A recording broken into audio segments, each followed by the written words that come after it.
रसूल अकरम सल्लल्लाहु ताला अलैहि वसल्लम इरशाद फरमाते हैं कि मैं चाहता हूँ मैं अपनी जगह किसी को खड़ा कर दूँ, अपना कायम मकाम, यानी नमाज पढ़ाने के लिए। मेरा जी चाहता है अपनी जगह किसी को खड़ा कर दूं और नौजवानों को, मजबूत जो ताकतवर नौजवान है, उनको मैं कहूं अपने सर पे लकड़ियों का गट्ठा रखो, लकड़ियों का गट्ठा रखो अपने सर पर, और ऐसे घरों को जाके आग लगा दी जाए जिनके घरों के अंदर अजान की आवाज आती है और नमाज अदा करने नहीं आते। फरमाया मुझे बच्चों का और बूढ़ों का अगर फिक्र ना हो तो ऐसे घरों को आग लगा दो जहां पर अजान की आवाज जाए और नमाज के लिए ना आए।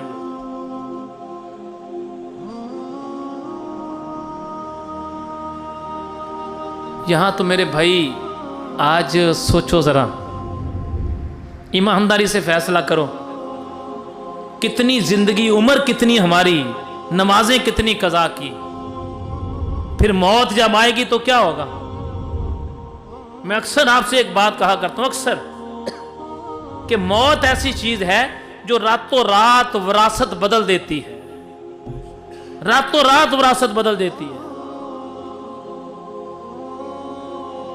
अगर हम पीर खानों में आकर भी, बुजुर्गों के पास बैठकर भी, उलमा से अपनी दोस्तियां रखकर भी, उलमा की मजालिस में आकर बैठकर भी बेनमाजी रहे तो क्या फायदा हमारा।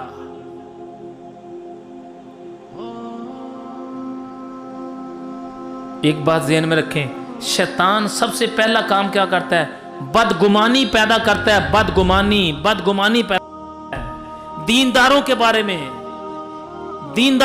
में बदगुमानी पैदा कर देता है, दीनदारों के बारे में बदगुमानी पैदा कर देता है। एक बंदा शराब पीता है, जिना करता है, बुराई करता है, बुरे फेल करता है, उसके बारे में बदगुमानी नहीं डालेगा, जो दीनदार है उसके बारे में बदगुमानी डाल देगा। रसूल अकरम सल्लल्लाहु ताला अलैहि वसल्लम ने ऐलान क्या फरमाया, मेरा जी चाहता है नौजवानों को अपने साथ लूं, इनके सरों पर लकड़ियों के गट्ठे रखूं, जिन लकड़ियों से उन घरों को आग लगाई जाए जहां अजान की आवाज पहुंचे और नमाज ना अदा करें।